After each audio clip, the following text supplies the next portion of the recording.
today is called Going Places by Peter and Paul Reynolds, illustrated by Peter Reynolds. Rafael had been waiting all year long for the Going Places contest, a chance to build a go-kart, race it, and win. When their teacher announced who would like to the first kit, Rafael's hand shot up. The rest of the class watched enviously as Rafael walked back to his seat with a kit.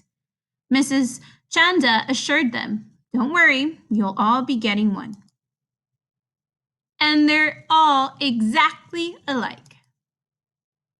The kit came with a set of precise instructions that made Rafael happy. He was very good at following directions. Rafael hammered, glued, nailed, and assembled his kit. His go-kart looked just like the one in the directions. He was feeling quite proud. Rafael wondered how his classmate Maya was doing. She lived right next door. He peered over the fence. "Hey, Maya, you haven't even started." Maya didn't respond. She was so intent on watching the bird in front of her and quickly sketching it that she didn't even notice Rafael. Then she just put down her pencil and stared at the bird dreamily. Rafael shrugged and let her be.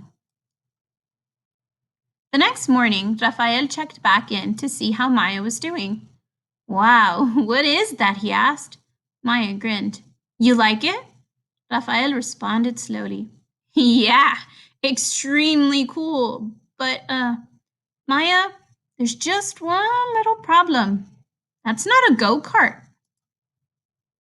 Maya smiled. "Who said it had to be a go-kart?" Rafael was confused. The set of instructions inside the box were for a go-kart.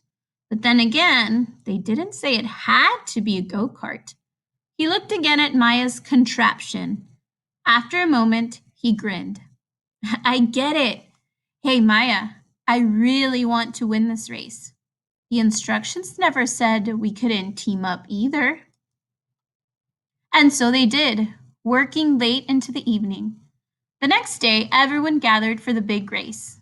Each go-kart was a perfect replica of the other. Except for one.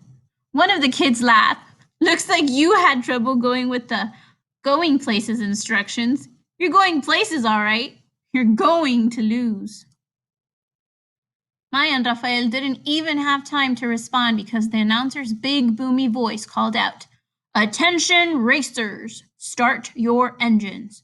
4, 3, 2, 1. A buzzer sounded, and they're off.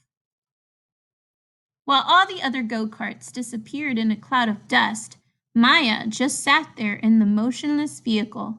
Rafael shouted over the roar of engines and cheering crowds, "Maya, what are we waiting for?" "No worries, Rafael," Maya answered. "Flaps down, throttle up." And now they took off into the air. The other contestants looked up in amazement. Maya and Rafael hovered and then sped past them all. Before long, Maya and Rafael coasted across the finish line to the cheers of the waiting crowd. They kept rolling clear across the race grounds. Maya slammed the brakes, stopping just short of the lake at the edge of the school field. Rafael noticed a startled frog leap from the lily pad and dive into the water. He raised his eyebrow and looked at Maya. She smiled. "Rafael, are you thinking what I'm thinking?" And Rafael just nodded. Ribbit.